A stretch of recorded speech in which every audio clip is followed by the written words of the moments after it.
Aunque regresamos aquí a Prohibido Callarse. Hay un tema, y básicamente yo creo que es culpa de nosotros, pero también culpa de alguna manera de ustedes, ¿no?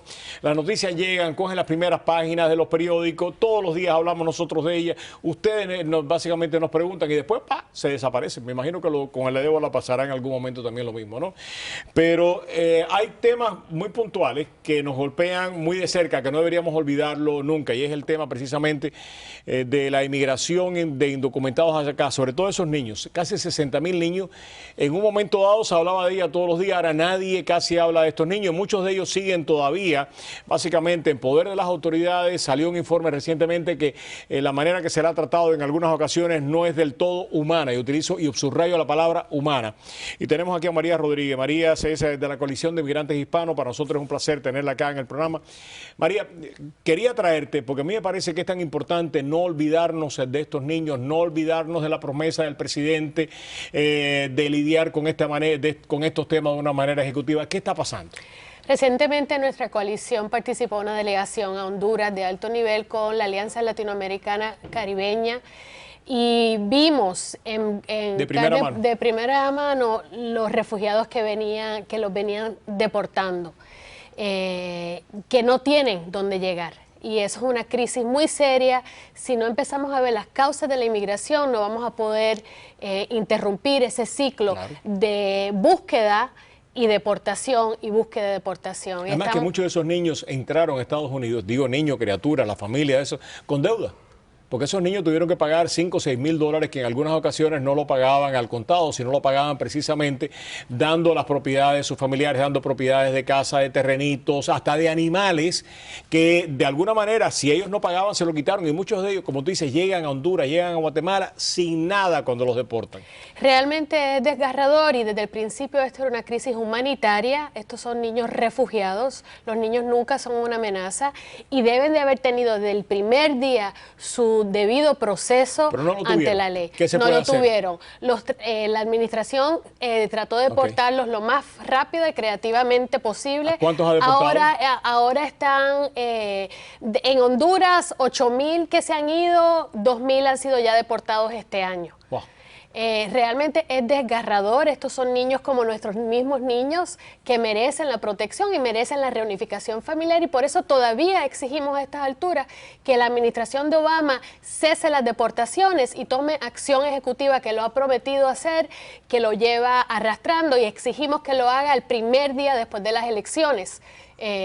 Para dar alivio a estas familias y detener este ciclo tan doloroso y tan violento. ¿Estas audiencias cómo son? Porque se pidió que sea que hubiera un abogado presente, que hubiera... ¿Cómo son estas audiencias de estos niños? Porque muchos de ellos, y tengo que decirlo, no solamente, algunos de ellos no hablan ni siquiera castellano, o sea, o hablan muy mal, y cuando le preguntan del familiar, aquí dice tío Periquito, tío Pedro, pero tío Pedro ya nadie sabe quién es tío Pedro y no pueden comunicarse con los familiares. ¿Cómo son estas audiencias? Las criaturas están migrando a más y más tempranas edades. En Honduras, por ejemplo, en este país, la monja que recibe los refugiados ha visto de meses. ¿De meses? Impresionante es verlo, niños que no están acompañados con padres, pero que se ven obligados, las familias, para reunificarse.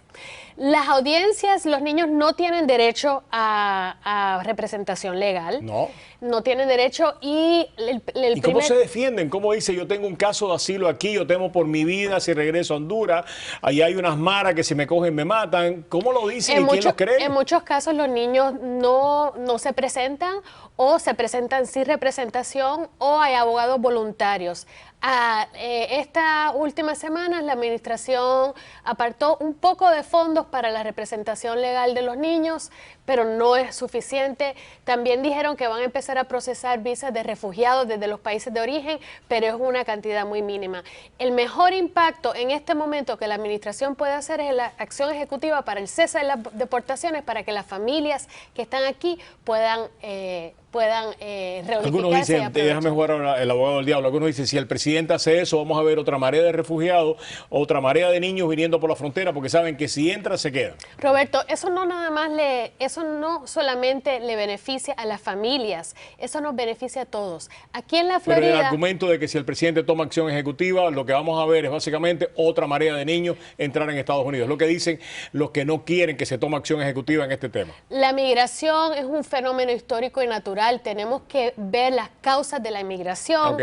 La reunificación familiar y prevenir la reunificación familiar contribuye a la salud. ¿Por qué no se hace de una forma sociedad legal? ¿Por qué no se hace de una forma legal? Por eso estamos exigiendo una reforma migratoria para que pueda haber una forma legal. Y eso llevamos décadas tratando de adquirirlo, que la ley refleje las necesidades del país, de la economía y de las familias. ¿Va a venir o no va a venir? ¿Confías tú en que el presidente, una vez que termine este ciclo electoral, tome las decisiones? Vamos a hacer todo lo imposible para exigir que haya ese alivio para las familias. ¿Qué es lo que tú esperas? ¿Cuáles son algunas de las medidas que tú esperas? Va a depender de las elecciones, de ver qué pasa en el Senado y qué posturas hay dentro de las diferentes fuerzas políticas para defender estas familias. ¿Qué es lo mínimo que necesitamos? O sea, estas personas... Un cese a las deportaciones. Un cese a las deportaciones. Menos que sean criminales.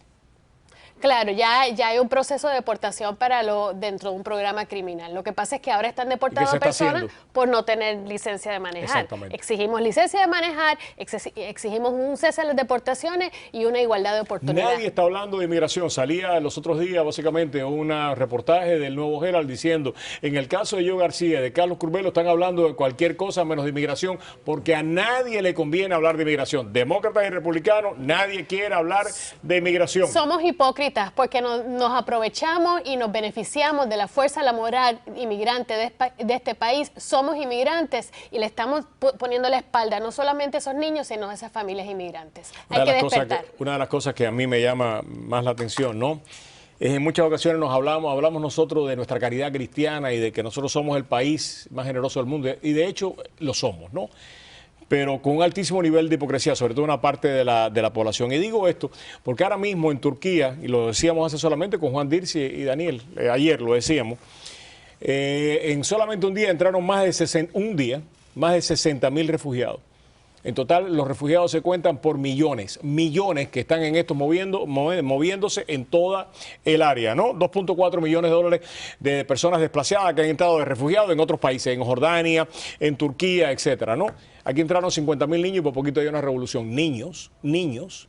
Si en Turquía hubieran dicho, nosotros no queremos refugiados, como estamos diciendo nosotros aquí, pues pongan un muro bien alto y que nadie lo pueda brincar y no tenemos dinero, como dicen algunas personas, ¿quién va a pagar por esto? Yo no quiero pagar por esto. Hubieran muerto 2.4 millones de personas en medio de estas guerras, ¿no? Y entonces pues nosotros nos decimos cristianos, nos decimos que tenemos una caridad tremenda y ni siquiera podemos aceptar que 50.000 niños que vienen huyendo de la violencia en Centroamérica son desplazados. Y si son desplazados, lo menos que debemos de tener nosotros es la caridad cristiana, que supuestamente muchos de nosotros alardeamos tener, para recibirlo y no estar diciendo esto va a quebrar el país, 50.000 niños, el país con la crisis económica que tiene no puede afrontar esto. Si el país no puede afrontar 50.000 niños que vienen por la frontera, yo creo que a lo mejor entonces nos mudamos para Turquía, porque Turquía está aceptando 1 millón y no ha quebrado todavía. Los turcos están haciendo algo mucho mejor que nosotros. ¿Qué piensan hacer ustedes en los próximos días, en las próximas semanas? Nosotros estamos incrementando el poder de la comunidad inmigrante, estamos... A salir a votar.